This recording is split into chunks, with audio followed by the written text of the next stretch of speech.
on its heels a bit. It seems like they had something targeted there, doesn't it? It's like, okay, we've got a matchup we like coming right out of the gate. Let's go ahead and get right to it.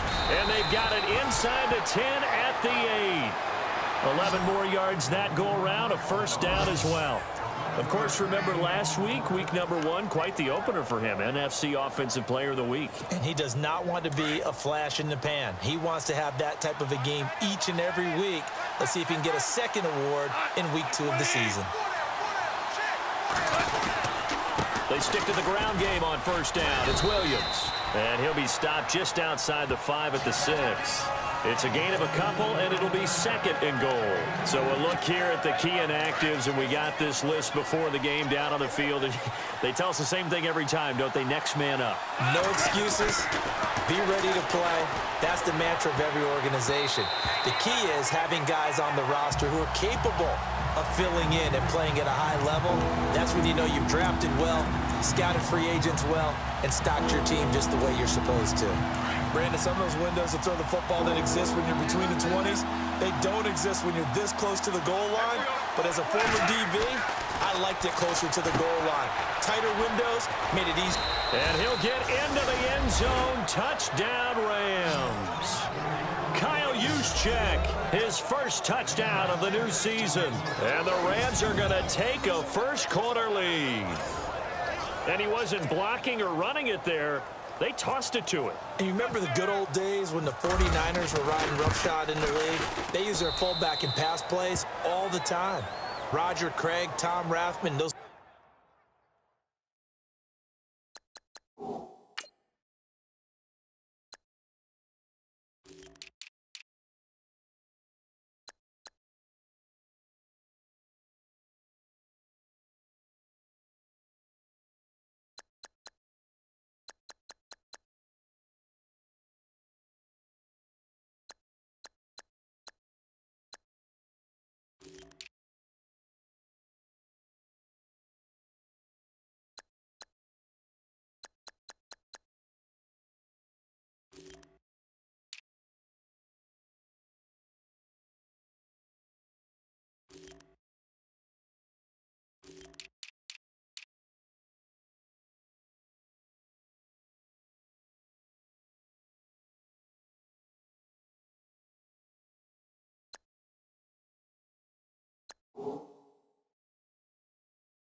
Guys were terrific at running these types of plays.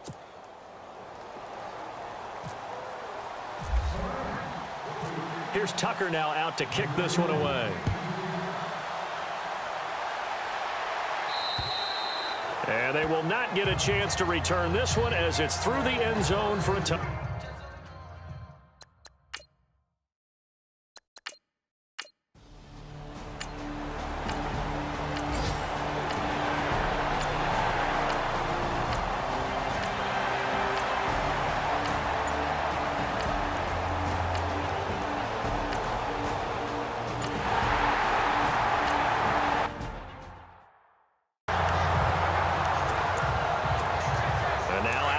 Field, here comes Los Angeles. And they had to wait a long time to get the football back. Probably not what you were hoping for when you got an offense that's humming. Agreed. What you were looking for is the defense getting the ball back pretty quickly, right? Hoping for a 3 and out. So that didn't happen. You can't yell at your D for that. They've got to take care of their own business and reestablish themselves now that they're back on the field.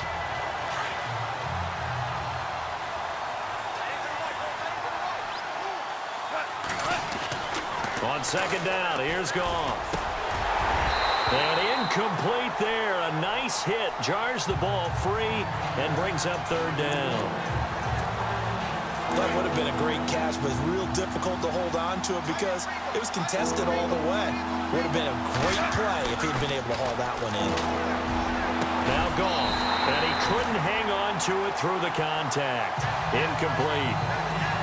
So possession 1 ended in 6. Possession 2 likely going to end in a punt. Yeah, that's okay. They just got to get back to what they worked on in the opening drive and continue to make a few adjustments along the way. It won't be exact because the defense will make a few adjustments themselves. Just get back to your game plan. And this is going to hit the goal line and continue on into the end zone for a touchback.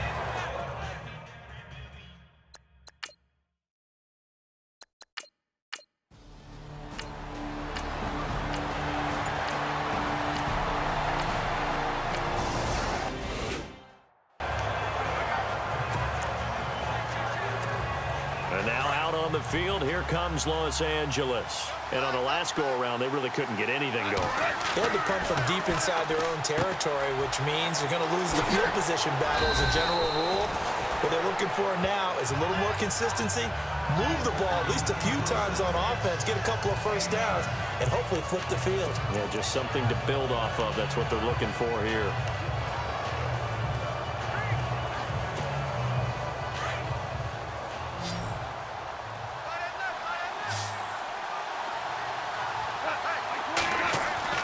To throw on second down is gone. Looking left side, and he's got a man. It's Brown. And he's taken down, but not before he gets this into enemy territory across the 40. A gain of 32 that time. When I watched Jared Goff on tape at Cal, I saw a guy who wasn't just a dart thrower. You know, a lot of people said, he's perfect for the West Coast offense. I always thought he could do a little bit more, and that was the reason why. He can push it downfield. He has a good, strong arm. And he'll get 4 here down to the 35-yard line. Well, if the coaching staff's doing a good job upstairs, they'll file away what they just saw from the defense right there. They sold out to stop that running play. I'd say keep that in mind. They want to try that again. Go play action and hit them over the top. Out of the gun, Goff. And he'll be taken down by the Bengal pressure. Anthony Hitchens coming on the blitz. He gets him for a loss of 7. Now, that was just absolute perfect man coverage. Nowhere for them to go with the football. Led to a sack. That's really difficult to do in today's NFL with all these gazelles running around that you're trying to cover in the secondary. And he's going to be run over.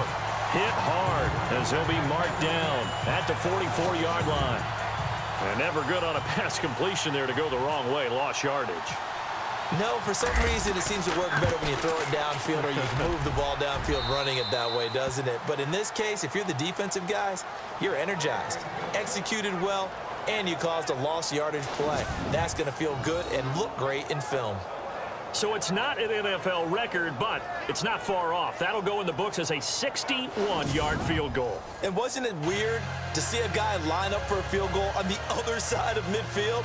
The ball got halfway there, and you thought, no way is that going to make it, but it just kept carrying, and he winds up sneaking it right over the bar.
Tucker now following the made field goal, set to kick it away. And this will not be returnable. It's out of the back of the end zone for a touchback.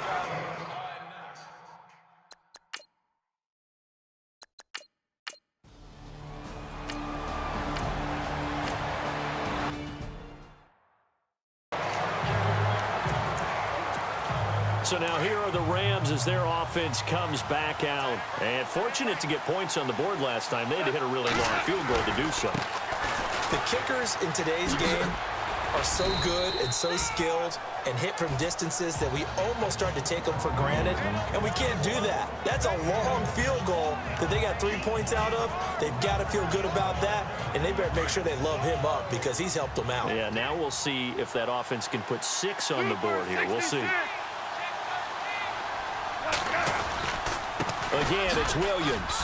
And a good swarm to the football defensively as they get him down at about the 40. And they got half of what he needed there, 2 yards. And it'll bring up a 3rd and 2 more.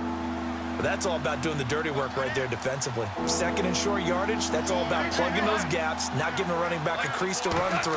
And has a nice job to hold him just a couple and force a 3rd down. Looking for Jones, and it's intercepted. Picked off here by Anthony Hitchens. And they take over. They'll set up shop at the 46-yard line.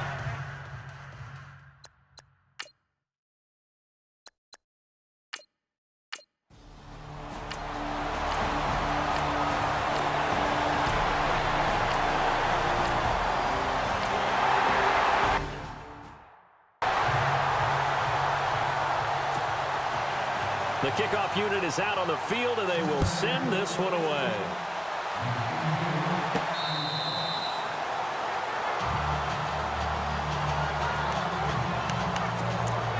Jared Goff and the Rams headed back onto the field. He's had a solid start to this game, but bottom line is they're losing, so he doesn't care about his stats. He just wants to right the ship on the scoreboard.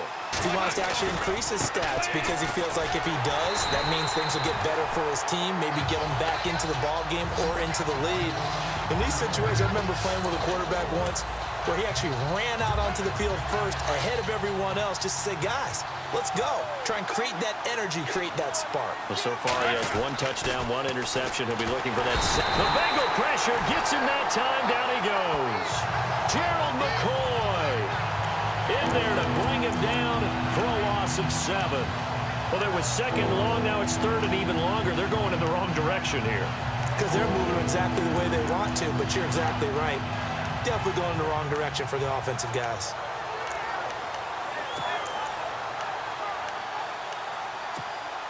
So Goff, he'll try to refocus after the sack. The Rams now set up with a tough one, a 3rd and long. Here's Goff. And this is going to be incomplete. Well, they've had a pretty frustrating first half here offensively, and then just continued there with that incompletion. Yeah, definitely frustrating for them, but heartening for the other guys. Those stop troops, they're enjoying things right now because they've made it very difficult for them throughout the half. On is the punter, Hecker, as he gets this one away. 51 yards on the punt there.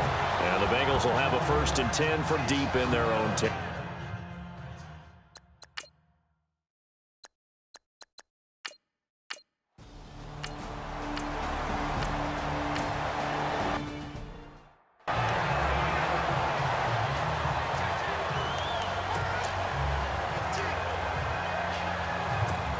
The Rams offense now, they get set and head back onto the field. Well, they're going to have to go at least 50, 60 yards here if they want to ensure that they don't have to punt the ball like they did last time. Yeah, so what you're saying is we're not playing to just get out of the shadow of your own goal line, right? You're playing to make sure the punter doesn't see the field again. So it's not picking up a couple of first downs. You want to pick up 5 or 6 first downs and make sure you move the ball into their territory. Now, that's not a call you see every day. A toss play inside their own 10-yard line takes a little bit of brass right there, and they were able to get a little bit of yardage.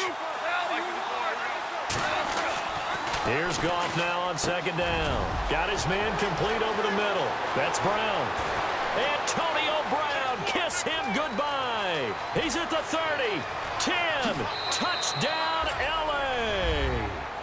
Antonio Brown, 91 yards. And the Rams strike quickly here for 6 points. And while that touchdown does not give them an insurmountable lead, it's still a lead, and that always feels good to a team. They'd love to take that into the lockers, but a little time left on that clock, so some work to do. I like that. I like how you're guarding against a letdown there. Marty looking forward. Coaching them up from right up here in the booth.